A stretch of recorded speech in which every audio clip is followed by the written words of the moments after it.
அனைவருக்கும் வணக்கம். நான் ஜோதிடர் தமிழரசன் பேசுகிறேன். இந்த சேனல் ஃபஸ்ட் டைம் பார்க்குறவங்களா இருந்தீங்கன்னா சப்ஸ்கிரைப் பண்ணிக்கோங்க, பெல் பட்டனை கிளிக் பண்ணிக்கோங்க, ஆளுங்கிற ஆப்ஷன் இருக்கும், அதையும் செலக்ட் பண்ணிக்கோங்க. அப்போ தான் நாங்கள் போடுற வீடியோஸ் எல்லாமே உங்களுக்கு நோட்டிஃபிகேஷன் வரும். இன்றைக்கி நம்ம இந்த வீடியோவில் நம்ம எதை பற்றி பார்க்க போகிறோம்னா, புத்தாண்டு ராசி பலன்கள்.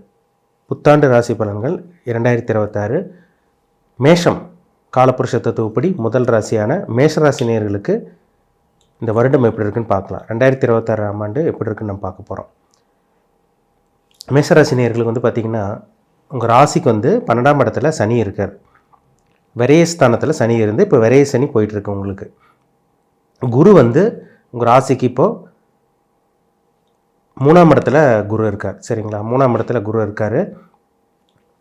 ராகு உங்கள் ராசிக்கு 11ஆம் இடமான லாபஸ்தானத்தில், அதாவது கும்பராசியில் ராகு இருக்கார். பூர்வ புண்ணிய ஸ்தானத்தில் 5ஆம் இடத்துல சிம்ம ராசியில் கேது சஞ்சரிச்சிருக்காரு. இதுதான் வருட கிரகங்களுக்கு உண்டான அமைப்பு. ஏன்னா நம்ம ஆண்டு பலன் வருட பலன் பார்க்கும்போது மாத கிரகங்களோட வருட கிரகங்கள் தான் முக்கியத்துவம் கொடுக்குறோம். ஏன்னா வருட கிரகங்கன்னா ஒரு குறிப்பிட்ட காலகட்ட வரைக்கும் ஒரு இம்பேக்ட் ஏற்படுத்தும். அது நல்லதாக இருந்தாலும் சரி, கெட்டதாக இருந்தாலும் சரி. ஒன்றா நல்லது நடக்கும், இல்லைன்னா கெட்டது நடக்கும். சனி ஒரு ராசிக்குலேருந்து இன்னொரு ராசிக்கு போகிறக்கு 2.5 வருஷம் ஆகும். ராகுக்கு எது 1.5 வருஷம் டைம் எடுத்துக்குவாங்க. குரு ஒரு ராசியிலேருந்து இன்னொரு ராசிக்கு போகிறக்கு 1 வருஷம் டைம் ஆகும். இப்போ உங்களுக்கு 12ஆம் இடத்துல சனி இருக்குது. சரிங்களா, இந்த வருடம் 2026ஆம் ஆண்டு சனி பயிற்சி கிடையாது. சனி பயிற்சி கிடையாது. ராகு கேது பயிற்சி பார்த்திங்கன்னா டிசம்பர் மாதம் லாஸ்ட்டு, அதாவது 2026 டிசம்பர் மாதமில் ராகு கேது பயிற்சி நடக்கும். குரு பயிற்சி பார்த்திங்கன்னா ஜூன் மாதம் 2ஆம் தேதி வர 2026 ஜூன் மாதம் 2ஆம் தேதி குரு பயிற்சி நடக்கும். அதுக்கப்புறம் பார்த்திங்கன்னா அதிசாரமாக உங்களுக்கு மறுபடியும் குரு பயிற்சி நடக்கும். அதாவது அக்டோபர் கடைசி 2026 அக்டோபர் லாஸ்ட்டில் நடக்கும். இப்போ மேஷராசி நேயர்களோட வாழ்க்கை எப்படி போயிட்டுருக்குன்னு பார்த்தீங்கன்னா, 12ஆம் இடத்துல விரயஸ்தானத்தில் கர்மகாரகன் சனி சஞ்சரிச்சிருக்காருங்க. கர்மகாரகன் சனி 12ஆம் இடத்துல இருந்தாலே பார்த்திங்கன்னா விரய சனின்னு சொல்லுவாங்க. உங்களுக்கு 7.5 சனி போயிட்டுருக்கு. நிறைய விரயங்கள், நிறைய இழப்புகள், நிறைய இழந்திருப்பீங்க. முக்கியமாக சொல்லப்போனால் காசு பணம் உங்கள் கையில் இருக்காது. என்ன காரணம்னா, 12ஆம் இடத்துல சனி இருந்தாலே அவர் கர்மஸ்தானாதிபதி, அதாவது கர்மகாரகன் சனி 12ஆம் இடமான விரயஸ்தானத்தில் இருந்தாலே அவர் கர்ம அமைப்படி விரைத்தை தான் கொடுப்பாரு. அதுதான் அவரோட அமைப்பே. சரிங்களா, அது சனியோட வேலை. 12ல் சனி வந்துட்டாலே, ராசிக்கு 12ல் சனி வந்துட்டாலே கையில் காசு இருக்காது, பணம் இருக்காது, இழப்புகள் ஏற்படும். சொந்த பந்தங்க விட்டுட்டு போவாங்க, முக்கிய உறவினர்கள் நம்மளை விட்டுட்டு போவாங்க, நண்பர்களை மட்டும் விலகி போகிற மாதிரி இருக்கும். இது எல்லாமே இந்த சனியோட வேலை தான். இப்போ 12ஆம் இடத்துல சனி இருந்துச்சுனாலே சில கஷ்டங்களும் துன்பங்களும் கொடுத்துட்டு தான் இருக்குது மேஷராசி நேயர்களுக்கு. ஒரு சில மேஷராசி நேயர்களுக்கு கர்மகாரியம் பண்ணவங்களாம் இருக்காங்க. இந்த மார்ச்லேருந்து பார்த்திங்கன்னா நிறைய பேர்த்துக்கு பார்த்திங்கன்னா ஒரு சில பேர்த்துக்கு அந்த அமைப்பு இருந்திருக்கு. எல்லாத்துக்கும் கிடையாது, ஒரு சில பேர்த்துக்கு இருக்குது. கர்மகாரியம் பண்ணவங்க இருக்காங்க. நிறைய பேருக்கு பார்த்திங்கன்னா விரயங்கள், நிறைய செலவு. கையில் பணம் வருதுங்க சார், ஆனால் சேஃப்டி பண்ண முடியல. கையிலெல்லாம் காசு பணமெல்லாம் வருது, ஆனால் மிச்சம் பண்ண முடியல. ஏதோ ஒரு செலவு வச்சுட்டுருக்கு. மருத்துவமனையில் ஏதோ ஒன்று அட்மிஷன் ஆகிற மாதிரி இருக்குது. அப்பா அம்மாவுக்கு மருத்துவ செலவு வருது, இல்லை எங்களுக்கே ஹெல்த் இஷ்யூஸ் வருது, ஹாஸ்பிட்டல் செலவு. ஆனால் கையில் சுத்தமாக பணத்தை சேஃப்டி பண்ண முடியலன்னு ஒரு ஆதங்கத்தில் இருக்காங்க மேஷராசி நேயர்கள். அதுக்கு காரணம் 12ஆம் இடத்துல இருக்குது சனி தான். சரிங்களா, இப்போ பெருசாக உங்களுக்கு இந்த வருடம் 2026ஆம் ஆண்டு பார்த்திங்கன்னா பெருசாக உங்களுக்கு பெரிய பாதிப்பு ஏற்படுத்தாது. ஏன்னா ஜென்ம சனியில் தான் ஒரு சில பிரச்சனைகளும் மன அழுத்தமும் ஸ்ட்ரெஸ்ஃபுல்லான ஒரு வாழ்க்கையை வாழ்கிற மாதிரி வரும். உங்களுக்கு 2027 தான் ஜென்ம சனி வருது. இப்போ 2026 பார்த்திங்கன்னா பெரிய கஷ்டங்களெல்லாம் உங்களுக்கு இருக்காது. ஏன்னா குரு உங்கள் ராசிக்கு 4ஆம் இடத்துல இருக்கிறதுனால ஏதோ நீங்கள் சுபவிரயங்கள் பண்ணுறது உங்களுக்கு ஒரு பாசிட்டிவான அமைப்புன்னு சொல்லிடலாம்.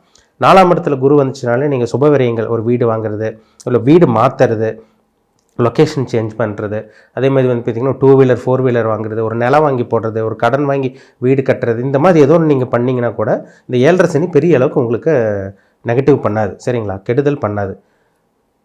அதே மாதிரி பார்த்திங்கன்னா ராகு 11ஆம் இடத்துல இருக்கிறது ஒரு நல்ல ஒரு அமைப்பு தாங்க. சொந்த தொழில் பண்ணிகிட்டு இருக்கவங்க பார்த்திங்கன்னா விரைய செலவு பண்ணிங்கன்னா அந்த சொந்த தொழில் ஓரளவுக்கு டெவலப் பண்ண முடியும். கையில் காசு இருக்கிறவங்க தான் ஒரு சில பேர் கஞ்சத்தனப்பட்டு காசு செலவு பண்ணவே மாட்டாங்க. அவங்களுக்கு தான் தேவையில்லாத பிரச்சனைகள், மருத்துவ செலவு, விபத்து சந்திக்கிற மாதிரி வரும். சேஃப்டி பண்ணிகிட்டே இருக்கவங்களுக்கு தான் தேவையில்லாத இழப்புகள் ஒட்டுமொத்தமாக வர்ற மாதிரி இருக்கும். அதனால் நீங்கள் சுபகாரியங்கள் சுபகாரியங்களுக்காக செலவு பண்ணுறது, ஒரு வீடு கட்டுறீங்க, ஒரு கிரகப்பிரவேசம் பண்ணுறீங்க, இல்லை வீடு ஆல்ட்ரேஷன் பண்ணுறீங்க, இந்த மாதிரி விஷயங்களுக்கெல்லாம் இந்த 7.5 சனி ஒரு சப்போர்ட்டாகவே இருக்குன்னு சொல்லிடலாம். சரிங்களா? 2026ஆம் ஆண்டு பெரிய சோதனைகள் வராது, ஒரு சில மாற்றங்கள் உங்கள் வாழ்க்கையில் நடக்கும். 2 வீலர் வாங்குறது, 4 வீலர் வாங்குறது, வீடு சேஞ்ச் பண்ணுறது, நான் முன்னாடி சொன்ன மாதிரி வீடு ஆல்ட்ரேஷன் பண்ணுறது, வீடு கட்டுறது, அதே மாதிரி வந்து பார்த்திங்கன்னா லோனை அப்ளை பண்ணி வீடு கட்டணும்னு ஒரு ஏக்கத்தில் இருக்கவங்களுக்கெல்லாம் இந்த காலகட்டங்களில் வீடு உங்களால் நிச்சயமாக கட்ட முடியும் இந்த 2026. 5ஆம் இடத்துல கேது இருக்காருங்க. 5ஆம் இடத்துல கேது இருக்கிறனால ஒரு சில பேத்துக்கு பூர்வீக சார்ந்த பிரச்சனைகள் வரும், வயிறு சார்ந்த பிரச்சனைகள், கேஸ்ட்ரிக் ப்ராப்ளம், அல்சர் சம்மந்தமான பிரச்சனைகள் வர்றதுக்கு வாய்ப்பு இருக்குது. அதனால் ஹெல்த்தை பார்த்துக்குங்க. ஒரு சில பேத்துக்கு சொத்து தகராறு, மாமா மச்ச பங்காளி அண்ணன் தம்பி தகராறு, சொத்து தகராறு, பூர்வீக சொத்து தகராறு, இதெல்லாம் வர்றதுக்கும் வாய்ப்பு இருக்குது. அதில் மட்டும் கொஞ்சம் கவனமாக இருங்க. சரிங்களா? மற்றபடி 11ஆம் இடத்துல இருக்கிறாக உங்களுக்கு லாபஸ்தானத்தில் இருக்கிறனால எப்படி உங்களுக்கு பணத்தை கொடுக்க தான் செய்வார். அதுக்குண்டான செலவும் 12ஆம் இடத்துல இருக்க சனி நிச்சயமாக ஏற்படுத்துங்கிறதுல சந்தேகமே கிடையாது. சரிங்களா? உங்களுக்கு குரு வந்து ஒரு மாற்றத்தை ஏற்படுத்துங்க. 4ஆம் இடத்துல இருக்க குரு உங்களுக்கு வந்து பார்த்திங்கன்னா அக்டோபர் லாஸ்ட் வந்து பார்த்திங்கன்னா 5ஆம் இடத்துக்கு வரனால இந்த வருடம் திருமணம் ஆகாமல் இருக்கவங்களுக்கு திருமண வாய்ப்பு கைக்கூடி வரும். புத்திர பாக்கியம் கிடைக்காம இருக்கவங்களுக்கு 5ஆம் இடத்துல வரக்கூடிய குரு நல்ல ஒரு புத்திர பாக்கியத்தை உங்களுக்கு ஏற்படுத்தி கொடுப்பார் மேஷராசி நேயர்களுக்கு. சரிங்களா? அதனால் இதெல்லாம் கொஞ்சம் ஒரு சாதகமான ஒரு அமைப்புன்னு சொல்லிடலாம் உங்களுக்கு.